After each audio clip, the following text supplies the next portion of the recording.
to walk into the hands of the Mexican drug cartel, hoping they could track those guns into the hands of cartel leaders, but it resulted in the murder of Brian Terry, a Border Patrol agent.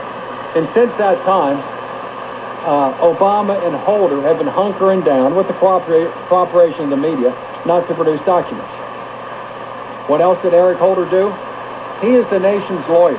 His job is not to set policy, but to follow the law. He refused to enforce DOMA, the Defense of Marriage Act, which was passed by the Congress and signed by the President signed by Clinton into law. Defense of marriage, one man, one woman. Now, he can't, as an Attorney General, change the law. He's got to enforce it. He refused. He was held in contempt of court several times. He was held in contempt of Congress for not turning over documents. He targeted journalists at the AP and James Rosen of Fox News, snooping. He has refused to follow criminal investigations of Lois Lerner at the IRS. Whatever American president could get away with his IRS targeting his political opponents and having IRS officials taking the Fifth Amendment, hiding criminal activity, then have his Attorney General bury the investigation. It goes on and on and on with Eric Holder. Now, sometime, maybe soon, maybe this week, maybe next, the president's going to appoint some other stooge to keep the lid on it. But Obama is to Holder as Nixon was to John Mitchell, or Clinton was to Janet Reno, who directly caused the death of dozens and dozens of innocent men, women, and children at the Branch Davidian compound in and around Waco, Texas. Janet Reno. But the media will not hold Holder to account whatsoever because he's a black liberal Democrat. It's unbelievable that Al Sharpton, the racial provocateur, has said publicly a couple days ago that he is helping the White House press to elect Attorney General. Al Sharpton. That's like having a grand wish of the Ku Klux Klan advise George Bush. The media let that go. There wasn't even a story in the minds of the media. Unbelievable. So, we also had this week a beheading in Oklahoma. Most of the national media will not call it what it is, which is Islamic terror. We went through, several weeks ago, Ali Muhammad Brown, who purposely in cold blood killed at least 4 people, including a New Jersey teenager.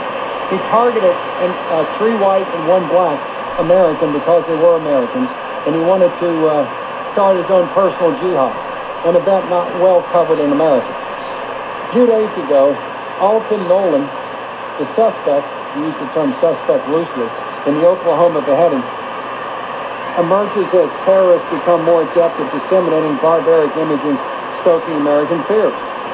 His name on his Facebook account was Joaquin Yisrael, and he took up the cause of Islam, and the media is bending over backwards to make this a non-Islamic ISIS event. Where else do you think, beheadings occurred? It's in Syria and Iraq at the hands of ISIS extremists. And Joaquin Israel did the same thing in Oklahoma, but the media does not want to call it Islamic terror successfully perpetrating in America. Let's find out that Muhammad Brown is killing individuals because they are Americans, and the media will not cover well the murder of New Jersey teenagers. We are being inundated with Islamic terror inside of America, but guess what? The media won't cover it as such because it's politically incorrect. And the president said again tonight with Steve Croft, another one of the softball 60-minute interviews, but every time he mentioned Islam, he said it was a religion of peace. It's that Baptist ministers and Catholic priests do exactly the same thing. So let's continue with more. We have calls from California, Missouri, Ohio, and Florida. If the line becomes available, 1-866-647-7337. Coming up a bit later tonight, we have Professor Mark Anselaco, who's a terror expert at the University of Dayton in Ohio, to talk about the airstrikes going on tonight against ISIS.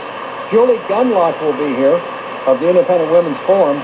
But the NFL, I'm watching CNN, and I see Roger Goodell walking into a domestic abuse hotline. And I want to get a conservative woman's perspective on what the National Organization for Women is doing to the NFL and why they're doing it. And later on, also Dick Morris. He has a new book, Power Grab Out. Once again, if the line becomes available, 647-7337. It's the Cowboys are beating the Saints at the half 24-0. Billy Cunningham, Great American, live with you every Sunday. Your home for Fox News, 1110 KFAB. 920 or temp 71 in Omaha. News Radio 1110 FAB. Do you own a bank account? If so,